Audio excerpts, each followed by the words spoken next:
Bom dia, são 8 horas e 15 minutos, terça-feira, 26 de novembro. Essa é a TV Senado, eu sou André Ricardo e você assiste agora ao Senado em Dia. A audiência celebra 10 anos da Secretaria de Políticas de Promoção da Igualdade Racial e 25 anos da Fundação Cultural Palmares. Alunos do ensino fundamental da rede pública podem receber merenda escolar nas férias. Senado discute projeto que complementa a lei de licitações. E veja entrevista ao vivo com o senador Eduardo Amorim sobre projeto para controle de obras públicas inacabadas.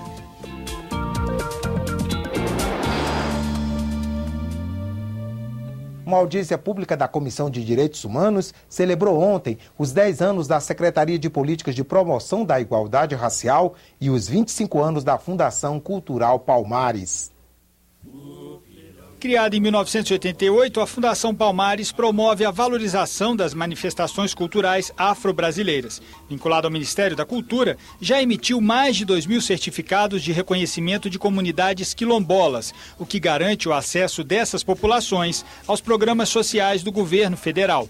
É preciso estar preparado para alterar o processo excludente que ainda insistem, sobretudo na área da cultura. Há muitas companheiras e companheiros a serem homenageados, quer nos 25 anos da Fundação Palmares, quer nos 10 anos da CEPIR. A Secretaria de Promoção da Igualdade Racial da Presidência da República foi criada em 2003 para coordenar ações de enfrentamento do racismo. Simbolizou um espaço institucional para o movimento negro, considerado o movimento social mais antigo do Brasil. Presente na audiência pública, a ministra Luísa Bairros destacou os avanços conquistados nos últimos 10 anos, como a ascensão social de grandes parcelas da população negra. Mas ela chamou a atenção também para os problemas que precisam ser enfrentados. Eu me refiro, por exemplo, à questão das altas taxas de homicídio, taxas crescentes de homicídio que se verificam na juventude negra no Brasil. Fizemos muito, mas há muito que fazer, até que a gente possa dizer um dia que diminuímos o preconceito racial e avançamos no espaço para os negros e negras. O Senado criou uma comissão parlamentar de inquérito para investigar a morte de jovens negros no Brasil. O senador Paulo Paim foi indicado para presidir a CPI. Segundo ele, a comissão deve ser instalada na primeira quinzena de dezembro e os trabalhos vão se estender a 2014. O Tribunal de Contas da União fiscaliza, em média, a execução de 250 obras públicas todos os anos. Para garantir mais eficiência, controle e transparência nos investimentos públicos, o Senado discute um projeto que complementa a lei de licitações. Obras públicas mal planejadas, com cronograma atrasado e orçamento estourado. Problemas ainda comuns, embora o país conte desde 1993 com uma lei de licitações para obras e serviços. Tivemos o exemplo do Pan-Americano do Rio de Janeiro, em que a estimativa inicial falava em 400 milhões, a estimativa essa feita até pela Fundação Getúlio Vargas, e a obra custou quase 10 vezes mais do que isso. Acho que é comum pela falta de planejamento, falta de um projeto executivo mais bem definido, falta de um acompanhamento mais rigoroso e até falta de normas para que se impeça esses aditivos e que isso tudo já esteja, de certa forma, previsto previamente quando essa obra ou esse serviço está sendo contratado. As obras da Copa do Mundo, das Olimpíadas e do Programa de Aceleração do Crescimento já contam com um regime diferenciado de contratação. O chamado RDC dá agilidade ao processo e reduz riscos com relação à qualidade e aos custos. Em termos de prazo para a licitação e posterior contratação, houve um ganho muito significativo. Esse prazo hoje é menos da metade do que era antes do advento do RDC. Por outro lado, em relação a custos e a qualidade das obras, ainda seria prematuro fazer uma avaliação, até porque essas obras praticamente não terminaram. Ainda há muito a melhorar na parte de planejamento e também na parte de fiscalização pelos órgãos públicos da execução desses contratos. É aí que entra um projeto de lei em discussão no Senado. A proposta traz normas de execução e fiscalização dos contratos em complemento à lei de licitações. Pelo texto, as empresas contratadas têm que apresentar mais garantias de qualificação técnica, E os responsáveis por projetos que apresentem erros ficam proibidos de prestar serviços à administração pública por até 2 anos, assim como os executores e fiscais de obras que descumprirem as especificações. O Sindicato da Indústria da Construção elogia a proposta, mas acredita que é preciso rever alguns pontos. Por exemplo, a garantia de livre acesso de fiscais a documentos e registros contábeis da empresa contratada. Acho que ela tem que se restringir aos elementos da obra. É o diário de obra, são até as notas fiscais de materiais que entram na obra, naquela avaliação do recebimento do material. Eu acho que é um direito dele para verificar se está de acordo com a especificação. Até aí, tudo bem. Mas como está aqui, ele pode entrar, inclusive, na minha contabilidade. O objetivo desse projeto de lei é justamente o de esmiuçar as responsabilidades, os deveres de cada um desses agentes envolvidos, sejam os autores do projeto, sejam as empresas que estão executando a obra, sejam as que estão fiscalizando, no sentido, inclusive, de impedir aquilo que nós já estamos acostumados a ver, que são aqueles aditivos contratuais frequentes, às vezes em percentuais elevados.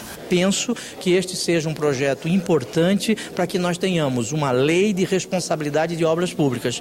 Ele não afasta a lei de licitação, ele complementa a lei de licitação em alguns conceitos que ali não se encontram narrados. Alunos do ensino fundamental da rede pública podem receber merenda escolar também nas férias. É o que prevê um projeto em discussão na Comissão de Educação. A Confederação Nacional dos Municípios é contra a ideia.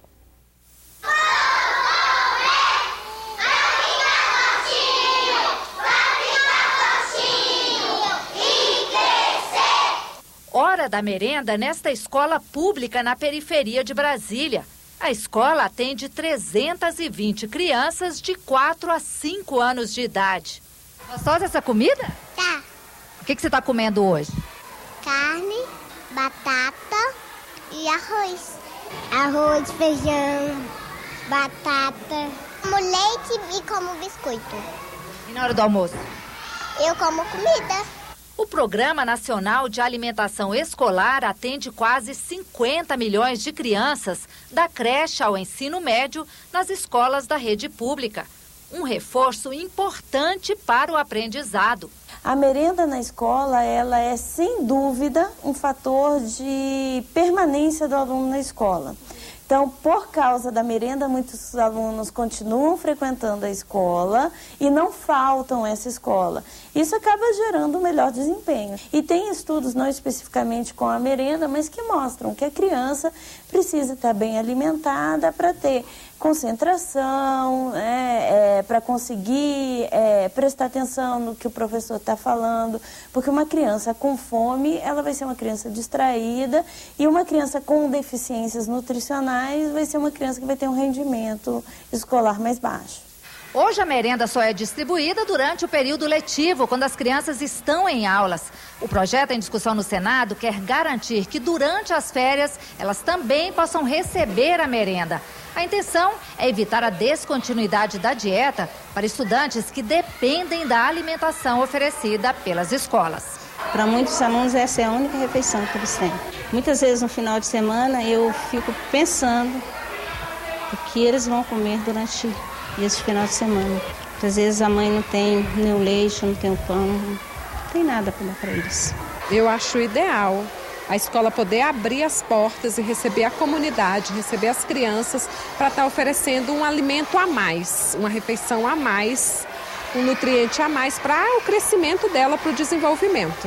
Mesmo durante as férias? Mesmo durante as férias. De acordo com a proposta, a merenda seria oferecida apenas nos dias úteis a pedido dos pais. Nós vimos o quanto ela é importante para o dia a dia das nossas crianças e principalmente nas regiões mais pobres. Então, com o nosso projeto, é com um objetivo de garantir que também no período de férias, as crianças que assim fizerem a opção possam ter a chance e a oportunidade de ter a garantia alimentar que eventualmente a sua família não pode lhe oferecer. Até porque todos nós sabemos que a fome não tira férias. A estimativa é de um aumento de, no máximo, 15% no número de refeições oferecidas por ano. Os municípios que ajudam a complementar o valor repassado pela União para a merenda estão preocupados com a despesa extra. O período letivo é 200 dias ano. pois descontando os finais de semana, feriados, e computando, dá em torno de 53 dias. Se multiplicar isso aí, 23 milhões de alunos, vamos que todos fossem, porque nós sabemos quantos vão, né? E botar um valor irrisório de 50 centavos por dia do custo só da alimentação, isso dá 11 milhões e meio. Se você multiplicar isso por 53 dias, dá quase 700 milhões. E o transporte escolar. E o que não está computado, que é o funcionamento da escola. Nós estamos transformando a escola num refeitório. Nós lamentamos que, mais uma vez, estão criando mais obrigação para a prefeitura e não querem mexer no caixa do governo federal quando está o dinheiro. Quer dizer, seria importante que os senadores tivessem a grandeza de ver o custo disso e repassar para os municípios, que já não tem mais como responder aos encargos que foram repassados a eles. Confira agora a agenda das comissões do Senado para amanhã desta terça-feira. Na Comissão de Assuntos Econômicos, 2 matérias na pauta tratam do BNDES. Uma prevê o comparecimento do presidente do banco a cada 3 meses para discutir a execução da política de financiamento de investimentos da instituição. E um projeto de lei enquadra o BNDES na categoria de empresa pública. Às 11h30, os senadores fazem audiência pública para discutir os motivos do aumento excessivo das tarifas aéreas em alguns períodos do ano. A Comissão de Reforma do Código de Defesa do Consumidor se reúne para votar o relatório final do colegiado elaborado pelo senador Ricardo Ferraço. A Comissão de Educação examina em decisão terminativa projeto que obriga o poder público a realizar todos os anos exames de acuidade visual e auditiva em alunos do ensino fundamental da rede pública. A Comissão de Meio Ambiente, Fiscalização e Controle está prevista para daqui a pouco às 8h30. Quem traz informações ao vivo sobre a pauta da reunião é a repórter Dinalva Ferreira. Bom dia, Dinalva. Bom dia, André. A Comissão de Meio Ambiente pode votar hoje um projeto que amplia a punição para empresas de turismo que desrespeitarem os direitos do consumidor e a legislação ambiental, além de multas que já estão previstas na legislação em vigor. Pelo projeto, a empresa poderá perder benefícios como créditos oficiais. Em caso de reincidência, ela poderá ter o registro cancelado no Ministério do Turismo. A proposta que veio da Câmara tem parecer favorável da relatora senadora Vanessa Graziotin. Os senadores também podem analisar um projeto que inclui entre a recuperação de áreas degradadas entre as prioridades do Fundo Nacional de Meio Ambiente. De acordo com a proposta, os agricultores poderão recorrer ao fundo para recuperar terras que se tornaram improdutivas, aumentando a área agricultável de suas propriedades. De acordo com o relator, senador Jorge Viana, essa proposta ela vai permitir o aumento da produtividade sem a necessidade de novos desmatamentos. André? Obrigado, Dinalva. O Senado em Dia termina aqui. No decorrer da manhã, você acompanha outras informações nos boletins do Senado Agora. Enquanto isso, continue assistindo a nossa programação.